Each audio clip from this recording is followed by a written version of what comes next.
Hello, Elder Allan Turner here with our daily home Bible reading taken from Mark chapter 14, verses 26 through 31, entitled Turmoil at the Last Supper.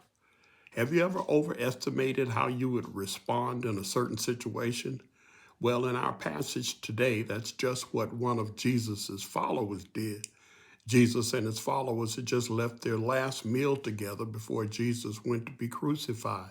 As they were walking to the garden where Jesus liked to pray, Jesus revealed to them that the Father had planned for something to happen that night that would rattle them to the core and make all of them run for cover. Jesus predicted that there would be turmoil and that he would be right in the middle of it. Peter blurted out that whatever the others did, he would stick and stay. He would endure the turmoil. As it turned out, Peter overestimated. When God's plan for us involves turmoil, how are we responding?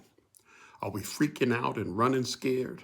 Are we deserting Jesus, his will and his way, and returning to our old people, places, and things?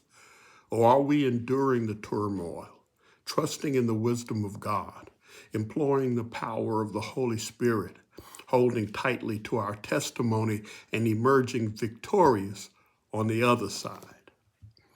We thank you, Lord, for the suppers, the good times with you. And likewise, we thank you for the privilege to travel with you in times of turmoil. We travel by faith and look forward to the other side. In Jesus' name, amen. Thanks for coming. Have a marvelous day.